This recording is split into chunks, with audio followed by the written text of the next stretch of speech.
This channel does not promote any violent, harmful, or illegal activities. All content provided by this channel is meant for an educational purpose only. Top quality और consistent performance के लिए सिर्फ silver pump नाम याद रखना। ধর্মকে ঢাল করে বেআইনি কারবার চালিয়ে যাচ্ছিল এই বিভাস অধিকারী, বীরভূমের বিভাস বলতে পারি একে। একসময় তৃণমূল ব্লক সভাপতি ছিলেন তিনি। 2023 সালে এই বিভাসের কীর্তি ফাঁস করে দিয়েছিলাম আমরা TV9 বাংলা। কবর করতে গিয়ে বিভাস বাহিনীর হাতে মার খেতে হয় আমার দুই সহকর্মীকে, সুজয় পাল এবং রজত শিকদার। যেই সুজয়ের সাথে আমি এইমাত্র কথা বলছিলাম, রজত ছিল ক্যামেরা পার্সন, রজতের ক্যামেরা ভেঙে দেওয়া হয়। TV9 বাংলার কাছে সেই পরিতৃপ্তির দিন আমরা বলতে বাধ্য হচ্ছি। পরিতৃপ্তি শব্দটা আমি সচেতনভাবে ব্যবহার করলাম। কেন পরিতৃপ্তি জানেন?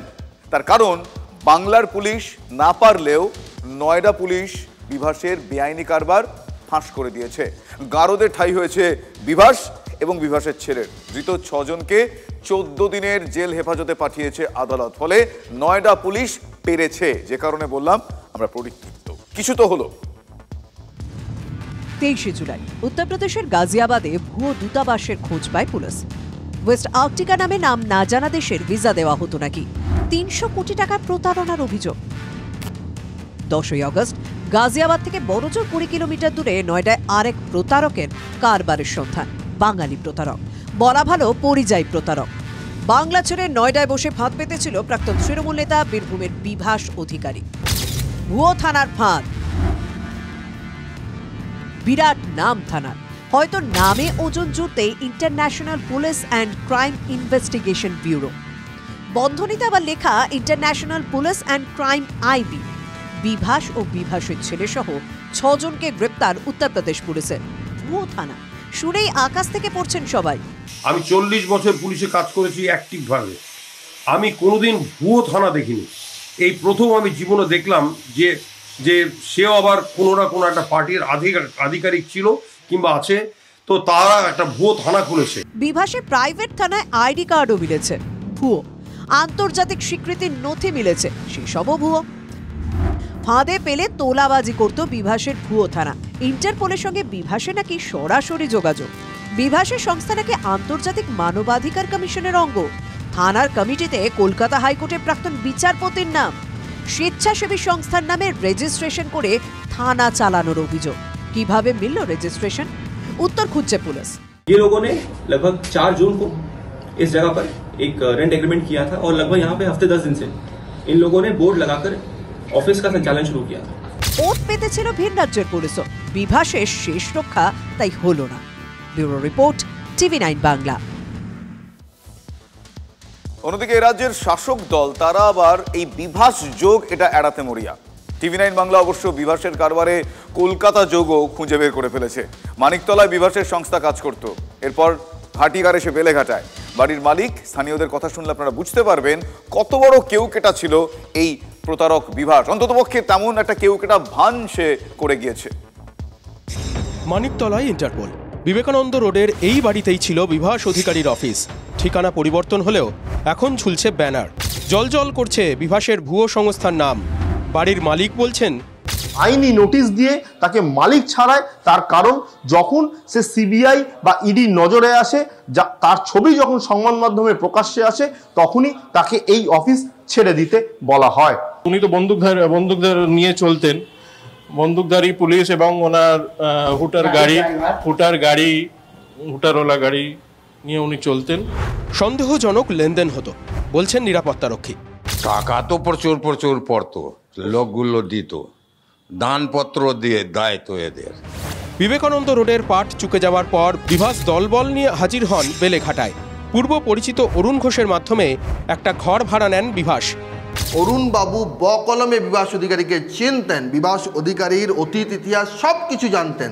তারপরও এখানে তিনি এই বিল্ডিংয়ের 3 তলায় সেই কার্যালয়, সেই 3rd ফ্লোর, আর যেখানে রাতারাতি সমস্ত ব্যানার খুলে ফেলা হয়েছে এবং এই 3rd ফ্লোরের এই জায়গাতেই সেই কার্যালয় ছিল বলে বাসিন্দারা জানাচ্ছেন। কত টাকা ভাড়া নিয়েছিল উনি? 40,000 টাকা বলে ভাড়া নিয়ে বিভাস দেখে আপনি অফিস করো বলে। আগ্নেয়াস্ত্র নিয়ে দেহরক্ষীরা ঘুরত বিভাসের সঙ্গে। থাকতো নীলবাতি লাগানো গাড়িও। এটাও আসতো বড় বড় গাড়ি, 2-3টে গাড়ি, লাল বাতি লাগানো, নীলবাতি লাগানো, হ্যাঁ, গাড়ি নিয়ে আসতো। তারপর ওনার বাউন্সার ছিল 3-4টে বাউন্সার। মানে এক একজন সর্দারজি ইউনিফর্ম পরা নেভি ব্লু কালারের, তার কোমরে ছোট্ট মেশিন, মনে হচ্ছে যেন ইম্পোর্টেড মেশিন।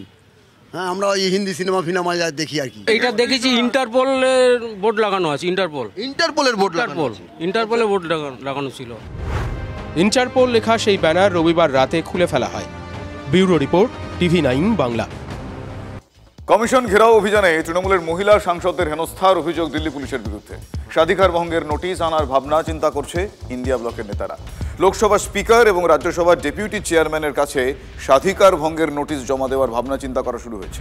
চূড়ান্ত সিদ্ধান্ত নিতে আজ বৈঠকে ইন্ডিয়া ব্লকের সংসদীয় দলের নেতারা।